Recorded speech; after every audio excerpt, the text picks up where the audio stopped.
Hello every one, എല്ലാവർക്കും problem സോൾവിന്റെ മറ്റൊരു അടിപൊളി എപ്പിസോഡിലേക്ക് സ്വാഗതം.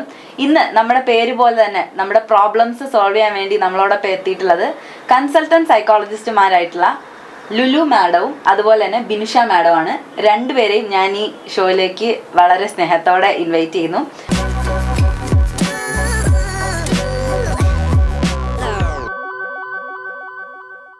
കഴിഞ്ഞ മാസം ഞാനും എൻ്റെ ബെസ്റ്റ് ഫ്രണ്ടും തമ്മിൽ പിരിഞ്ഞു.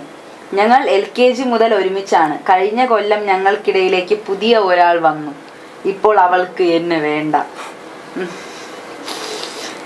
അപ്പോൾ ബെസ്റ്റ് ഫ്രണ്ട്സ് തമ്മിലുള്ള ഒരു ഇഷ്യൂ ആണ്. കുഞ്ഞിലേ തൊട്ട് ഒരുമിച്ച് പഠിച്ച് വന്ന, ആദ്യം മുതലേ ചെറുപ്പം മുതലേ ഒരുമിച്ച് പഠിച്ചു വന്ന് പിന്നെ കുറച്ച് കഴിഞ്ഞപ്പോൾ ഈ രണ്ട് ബെസ്റ്റ് ഫ്രണ്ട്സിന്റെ ഇടയ്ക്ക് ഒരാൾ വന്ന്, അപ്പോൾ ഓൾറെഡി ബെസ്റ്റ് ഫ്രണ്ട്സ് ആയിരുന്ന ഒരാളെ വേണ്ടെന്നുള്ളൊരു സാധനം.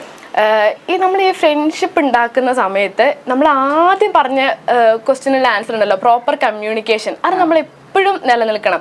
ഇപ്പം എൻ്റെ ബെസ്റ്റ് ഫ്രണ്ടാണ് അലിഡ, എൻ്റെ ബെസ്റ്റ് ഫ്രണ്ടാണ് അലിഡ എന്നുള്ളത് എനിക്ക് മാത്രം അറിഞ്ഞാൽ പോരാ, അലിഡയ്ക്കും അറിയണം അലിഡ എൻ്റെ ബെസ്റ്റ് ഫ്രണ്ട് ആണെന്നുള്ള കാര്യം. പലപ്പോഴും നമ്മൾ അത് കമ്മ്യൂണിക്കേറ്റ് ചെയ്യാറില്ല. ഇത് അവൾ മനസ്സിലാക്കണം നമ്മൾ വിചാരിക്കുക, അതെങ്ങനെ മനസ്സിലാക്കാം, അങ്ങനെ മനസ്സിലാക്കാൻ പറ്റില്ല. നമ്മൾ ആ സാധനം നമ്മൾ അങ്ങോട്ടും ഇങ്ങോട്ടും കമ്മ്യൂണിക്കേറ്റ് ചെയ്യണം. എനിക്ക് അലിഡ എങ്ങനെയാണെന്ന് അലിഡയ്ക്കും അറിയണം, എന്നാലേ ഞാൻ പ്രതീക്ഷിക്കുന്ന കാര്യം ചിലപ്പോൾ അലിഡയ്ക്ക് എനിക്ക് തരാൻ പറ്റുള്ളൂ. അതേപോലെ തന്നെ അങ്ങനെ ഒരു പ്രോപ്പർ കമ്മ്യൂണിക്കേഷൻ നമ്മൾ നിലനിർത്തണം. ഇപ്പോൾ വേറൊരു ഫ്രണ്ട് വന്ന സമയത്ത് ഞാൻ കുറച്ച് ഡിസ്റ്റർബ്ഡ് ആവുന്നുണ്ടെന്നുള്ള കാര്യം അപ്പോഴേ ചിലപ്പോൾ അറിഞ്ഞിട്ടുണ്ടാവും. അതപ്പോൾ കമ്മ്യൂണിക്കേറ്റ് ചെയ്തിട്ടുണ്ടാവില്ല. അതപ്പോൾ കമ്മ്യൂണിക്കേറ്റ് ചെയ്യാതിരുന്നോണ്ടായിരിക്കും പിന്നെ അത് വലിയ ഡിസ്റ്റൻസ് ആയിട്ട് അത് മാറി.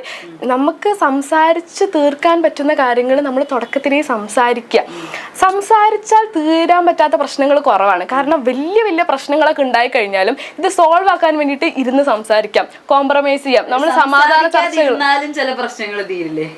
സംസാരിക്കാതിരുന്നാലും ചില പ്രശ്നങ്ങൾ തീർന്നേക്കാം. പക്ഷെ അതെന്താണെന്ന് വെച്ചാൽ അങ്ങോട്ട്, എൻ്റെ അഭിപ്രായത്തിൽ അത് അങ്ങോട്ടും ഇങ്ങോട്ടും മനസ്സിലാവാതെ തീർന്നു പോവുക. ലൈക്ക് എനിക്കിത് കുഴപ്പമില്ല തീർന്നു, നിനക്കും ഇത് കുഴപ്പമില്ല തീർന്നു. എപ്പോഴും ഒരു ഹെൽത്തി ആയിട്ടുള്ള പാറ്റേൺ എന്ന് പറയുന്നത് ഇരിക്കുക, പ്രോപ്പറായിട്ട് കാര്യങ്ങൾ കമ്മ്യൂണിക്കേറ്റ് ചെയ്യുക, അങ്ങോട്ടും ഇങ്ങോട്ടും അണ്ടർസ്റ്റാൻഡിങ് വരുത്തി അത് സോൾവ് ചെയ്യുക. സംസാരിക്കാതെ പ്രശ്നങ്ങൾ തീരും ഇല്ല എന്നല്ല.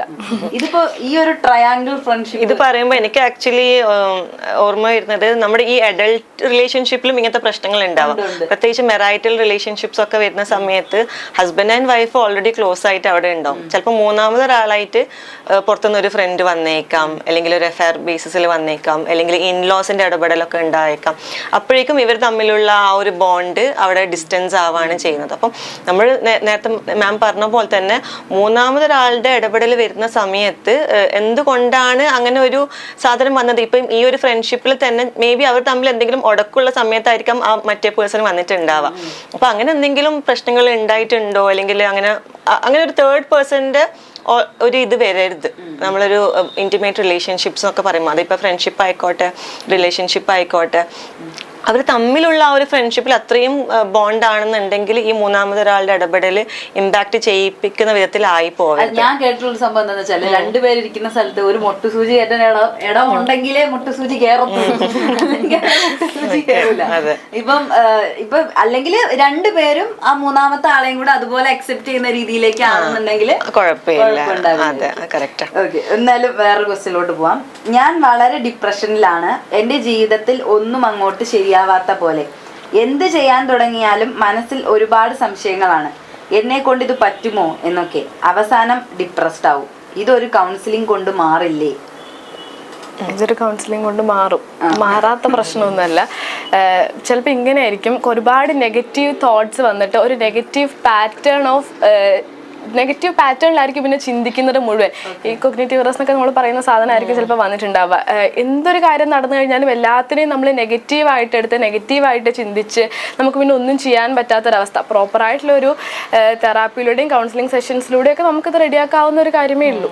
ഡിപ്രഷൻ എന്ന് പറയുമ്പോൾ പൊതുവേ നമ്മൾ ശ്രദ്ധിക്കേണ്ട ഒരു കാര്യം, 1-2 സിംറ്റംസ് കൊണ്ട് നമ്മൾ ഒരിക്കലും അത് ഡിപ്രഷൻ ആണെന്ന് പറയരുത്. ഡിപ്രഷനിൽ നമ്മൾ യൂഷ്വലി കാണുന്ന സിംറ്റംസ് എന്താണെന്ന് പറഞ്ഞിട്ടുണ്ടെങ്കിൽ നമുക്ക് ലോ മൂഡ് ഉണ്ടാവും, മുന്നേ നമ്മൾ പ്ലഷറബിൾ ആയിട്ട് ആയിട്ട് ചെയ്തുകൊണ്ടിരുന്ന ആക്ടിവിറ്റീസിൽ ഇപ്പം നമുക്കൊരു ഇൻട്രസ്റ്റും ഉണ്ടാവില്ല, അല്ലെങ്കിൽ നമ്മുടെ ആപ്പറ്റൈറ്റിൽ പ്രോബ്ലംസ് ഉണ്ടാവും, സ്ലീപ്പ് ഇഷ്യൂസിൽ പ്രോബ്ലം ഉണ്ടാവും, പിന്നെ ഈ കുട്ടി പറഞ്ഞ പോലെ ഡിസിഷൻ മേക്കിംഗ്, പ്ലാനിങ്, അതിലൊക്കെ ഇമ്പയർമെന്റ് ഉണ്ടാവും, പിന്നെ സൂയിസൈഡൽ തോട്ട്സും കാര്യങ്ങളൊക്കെ വരാം. അപ്പം ഇങ്ങനെയുള്ളൊരു പല സിംറ്റംസും നമ്മൾ ടാലി ചെയ്ത് നോക്കുമ്പം അതേപോലെ തന്നെ അവരുടെ ഒരു സിവിയാരിറ്റി എത്രത്തോളം ഉണ്ട് എന്ന് നോക്കാൻ ചില ടെസ്റ്റ് ഒക്കെ ഉണ്ട്. അപ്പം അതൊക്കെ ചെയ്യുമ്പോഴാണ് നമ്മൾ ഡിപ്രഷൻ ആണോ അല്ലയോ എന്നുള്ളത് നമ്മൾ ഫൈൻഡ് ഔട്ട് ചെയ്യുന്നത്.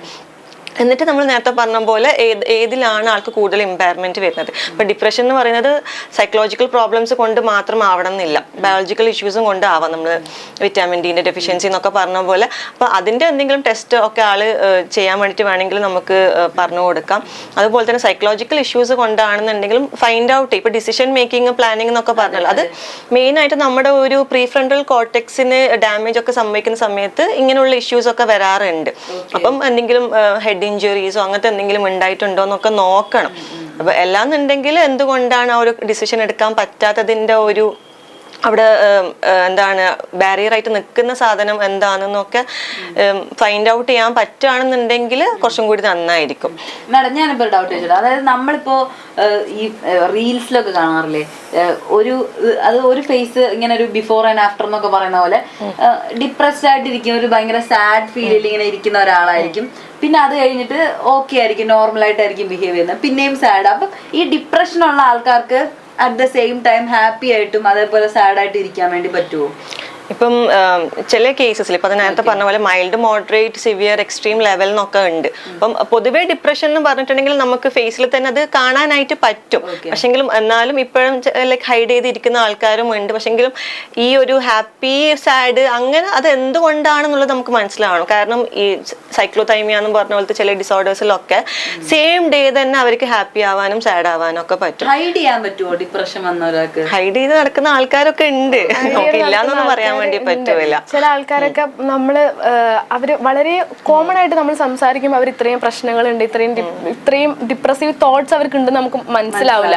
വളരെ ഇന്റൻസ് ആയിട്ടുള്ള കോൺവെർസേഷൻസ് വരുമ്പോൾ ഇപ്പൊ നമ്മളെടുത്ത് വരുന്ന കേസുകളൊക്കെ നമ്മളെടുത്ത് വന്ന് സംസാരിക്കുമ്പോഴാണ് നമുക്ക് മനസ്സിലാവുക ഇത്രയും ഡിപ്രസീവ് തോട്ട്സ് അവർക്ക് ഉണ്ടെന്നുള്ള കാര്യം. അപ്പൊ ഹൈഡ് ചെയ്ത് നടക്കാൻ പറ്റും എന്നാണ് എനിക്ക് തോന്നുന്നത്.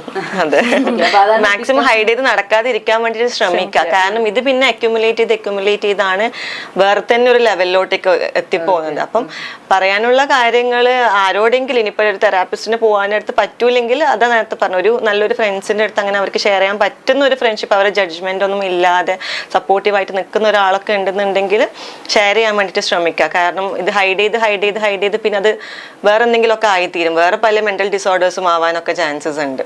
അപ്പൊ അതാണ് ഡിപ്രഷനെ ചുറ്റിപ്പറ്റിയുള്ള കാര്യങ്ങൾ. കാരണം ഡിപ്രഷൻ എന്ന് പറയുന്നത് വളരെ കോമൺ ആയിട്ടല്ല യൂസ് ചെയ്തും എന്താണ് ഡിപ്രഷൻ എന്ന് മനസ്സിലാവുന്നില്ല. അതുകൊണ്ടാണ് എനിക്ക് ഇപ്പൊ എല്ലാവരും സാഡ് ആണെന്നുണ്ടെങ്കിൽ പോലും ഞാൻ ഭയങ്കര ഡിപ്രസ്ഡ് ആണെന്നാണ് പറയല്. ഡിപ്രഷന് ഡയഗ്നോസ് ചെയ്യാനായിട്ട് ചില കാലയളവും കാര്യങ്ങളൊക്കെ ഉണ്ട്. അപ്പൊ അത്രയും നാളൊക്കെ ഉണ്ടെങ്കിൽ മാത്രമേ നമ്മൾ ഡിപ്രഷൻ ആണെന്നൊക്കെ പറയുള്ളൂ.